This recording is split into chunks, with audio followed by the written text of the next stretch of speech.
Hello everybody, Andy here again. Day 3 of NoCon. Thanks very much to Bill TV Maycon for sort of putting all this idea together. The idea being it's a sort of an alternative from the VidCon conference, which is going over there with all those celebrities and everything, or YouTube celebrities anyway, in Los Angeles. Day 3, all about YouTube and where it's going, etc., and questions about YouTube.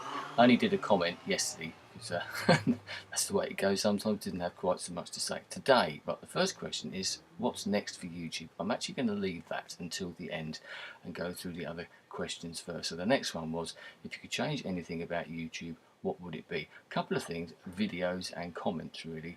Featured videos, I'd like to see those come back for the ordinary sort of YouTube. Most of the featured videos are now sort of more or less sponsored, entertainment, TV people, that sort of stuff. I'd like to see the opportunity for the ordinary YouTuber, you, me, anybody like that, like it used to be, even if it's just the odd one here and there. It's something that gives people something to aspire to, helps people get noticed, which was the topic of the first video that Bill did as well. Response videos, this being one, I'd like to see them go back to where they used to be, rightful place in my opinion, underneath the main video, at the top of the comments, or at least very visible near the top, whereas now they're buried down amongst all the comments, because what they've done, they sort of split the comments into two, ones that have been answered and ones that haven't. I think I'd like to see the comments go back as they used to be, all one stream, time order. So maybe the newest comment at the top, fine, do it like that, make it nice and simple and plain, and put the response videos there in full view, because that's what this is all about, talking about interaction and all that type of thing. What's the point of people making videos, making responses, or even comments for that matter, and then it's not easy to find them? Make it nice and simple. That's what I like. Second question, beside other channel and auto start features, what other partner features would you like to have on your channel? Being a partner, although it hasn't got me any money, being a partner, I have those type of things. But I just watched a video by Barry Aldridge, made a good point about the banners. Why can't a non-partner have a banner for their channel? Can't see anything like that. The only difference, in my opinion, between a partner and a non-partner should be the money-making side of it, the AdSense side. But then why can't everybody do that anyway? I don't see what the difference is. My videos don't probably get less views than some people who aren't partners. So there you go, another question. Number 3. If YouTube made you pay for your channel or for extra features, would you do it? Touchy subject here, I think. In principle, I'm against this, because what I like about YouTube is the fact that it's free and it's open to absolutely everybody, and that's the reason it's become so successful. I accept that they're a business and that there's other things going on, which I'll come to in a minute. Yes, I suppose most of us would be prepared to pay, but it depends how much you're going to pay and what you're going to get for that sort of money. If I've got gripes about the system now, I accept that you can't please all of the people all the time, but then if they do start making changes, we need to be consulted, or at least asked about any big changes that they're going to make, if they're going to do them, if you see what I mean. If we're paying for the service, then we're effectively become shareholders in it, don't we? Maybe we should get something back for that as well, because we're contributing to it in that respect. So I don't like the idea, but I can see some, not benefits, that's not the right word, but I could see it possibly coming in the future. Personally, I'd rather we didn't talk about it, and just hopefully that no one will ever think that type of thing. Forlorn hope, I think. One of the other questions that came out, like an extra question that came out as well, was can you be a meaningful member of YouTube or the community, I suppose, if you don't make videos? Absolutely yes, I believe. Obviously you're more involved if you're making videos, you're part of the sort of the big conversation, I suppose, like this. But some people don't like making videos, they're not comfortable for whatever reason that is. Totally accept that, but they can still make comments, and I know I have quite a few subscribers, quite a few people who comment on my videos who don't really make videos, or if they do, they make very, very few. There's nothing wrong with that, as long as they make nice, meaningful comments and keep up that interaction. As far as I'm concerned, they're a member of the YouTube community, like everybody else. Right, the big one.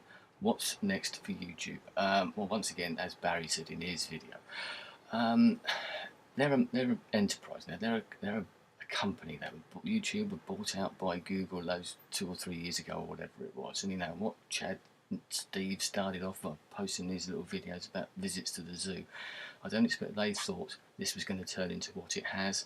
It's a big thing now, and money is a big aspect. But what the people need to realise is that it's the people like you and me that made this. And what I don't like is the fact that YouTube is turning into yet another TV station, and that seems to be the way that they're going. Listening to some of those sort of comments and some of those ideas that are coming out, they realise they're a big entertainment feature. Now they're talking about obviously the big life in a day movie and all that sort of stuff, and maybe giving money to partners to help them along. Give some money to non-partners as well. They're the ones that actually need it. But most of us, especially in the early days, we came here to get away from TV. We came here because YouTube wasn't a TV station. We came here to see real people making real videos, talking about their lives, etc. It gave people a platform. All those YouTube celebrities that you see now were ordinary people like you and like me, but they were given an opportunity. If it becomes a big corporate enterprise with just the big TV stations and movie channels and even the music side of it as well, the music labels, if they're swamping everything and that's all you see on the front page, it's turning other people away. If you can't get noticed, then all that talent that was there, or potentially is there, is not going to get seen in the future, and we're getting away from what it used to be. I totally accept that this is a money-making exercise for YouTube, Google, or whatever, but they do need to think about that side of things. Don't become yet another TV channel, because we'll just move along to somewhere else. Yes, I'm sure they'll make money, but all that talent and everything that I'm sure they want to nurture, hence the VidCon thing this week, won't be there anymore. There won't be a VidCon in the future because people have realised it's a waste of time for lots of reasons. Another thing, talking about the TV channels, and most of the people that are on here, myself being a bit of an exception, are youngsters. They're teenagers. They don't watch TV. That's the reason that they come to YouTube. Just look at VidCon this weekend. You look at some of the the Renato videos. Most of the people there, especially the watchers, shall we say, the viewers, they're kids. They're teenagers, and they're not interested in television. So they like what you and I do on here. The YouTube celebrities, as I said, were ordinary people. Some of those only made one video which has gone viral, but then they become a celebrity. Don't forget that type of thing. The kids are the ones that move things along, whether we like it or not.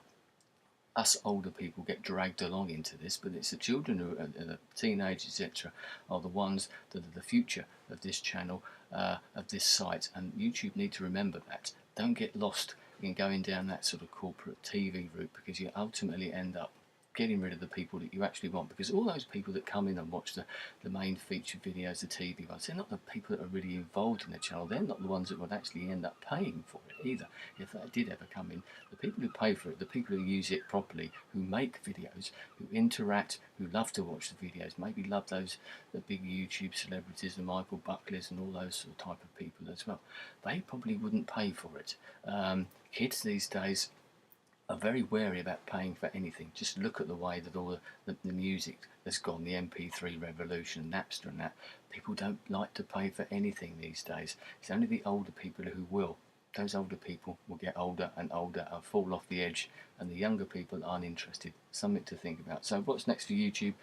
I don't know. It's got a big future, but they need to be a bit careful, I think. They're not going to worry about what I say. I might get bored with it and move on to something else. As long as they leave space for me to do this type of thing, as long as I'm able to upload videos like this and interact in this type of way with anybody that's out there, then that's good for me. As long as they leave an opening for that. I don't like the way it's gone, but I accept that that's the way it's got to go because of the financial pressures. But I just like them to see it, be a bit more careful. Give the vloggers, the ordinary people, the ordinary video makers, they don't necessarily have to be bloggers, vloggers, whatever. They can be ordinary, small-time video makers. Maybe you haven't got big, great ambitions. As long as they've still got that avenue to put videos out there, to share their lives and their aspirations and their ideas with other people, then that's good. And I just hope that that's still there. So thanks very much to Bill. Great idea, this NoCon. Anybody can get involved with this. Good idea. Get out there, ask some questions, and get lots of different people out there interested and watching as well. Maybe get some new people watching and talking about this type of thing. Now go off and watch some more of those videos, I think. Thanks for your time. I'll speak to you again soon. Goodbye.